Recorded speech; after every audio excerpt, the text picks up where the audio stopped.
Hey everyone, in this video I'll be discussing proprioceptive neuromuscular facilitation, or PNF stretching. Over the next few minutes I'm going to cover the mechanisms in which PNF stretching works.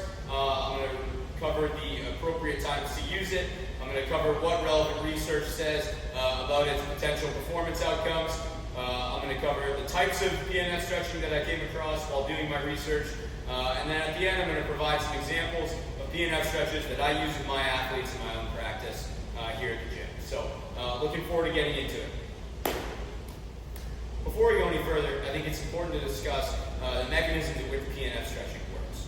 So PNF stretching involves the contraction and relaxation of targeted muscles in order to influence certain neurophysical properties of the muscle, particularly autogenic inhibition and reciprocal inhibition.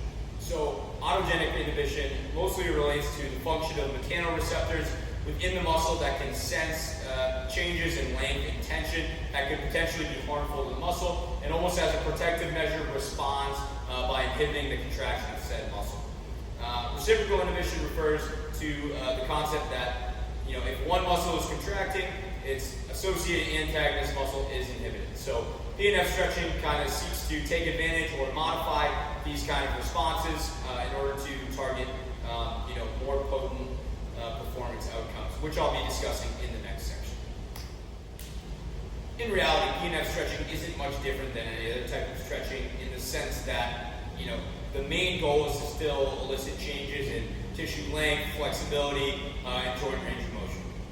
However, some research has shown a positive relationship between PNF stretching and things like muscular endurance, muscular power, repeat sprint ability, even balance. However, I think the vast majority of research on PNF will kind of agree that it's an effective method in altering joint range of motion and flexibility, which for me kind of slots it into the warm-up part of your training, right? You're going to be creating this newfound range of motion, potentially targeting short or overactive muscles in your warm-up, which will kind of improve your movement quality down the line as you get into your workout.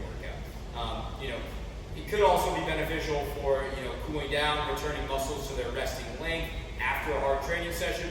But for me, I think its main usage is going to be as part of your warm-up, and that's kind of how we use it here at my gym.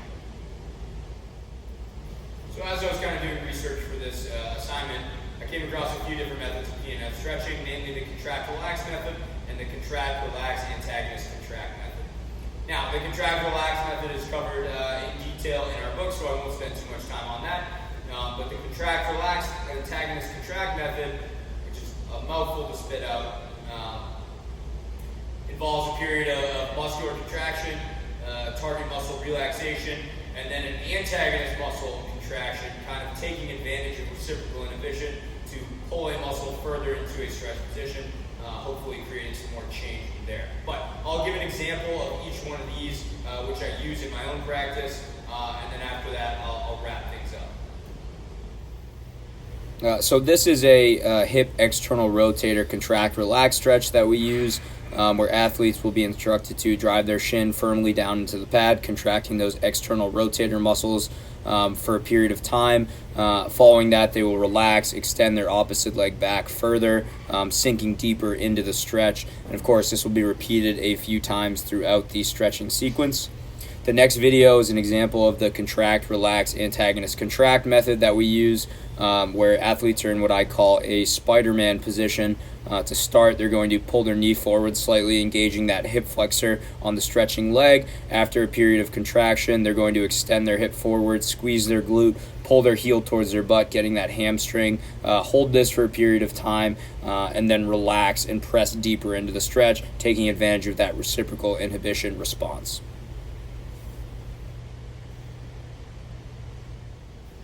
So hopefully you found this kind of explanation of PNF stretching to be helpful. If you made it this far, thanks for watching, and looking forward to seeing everyone else's videos in the discussion board over the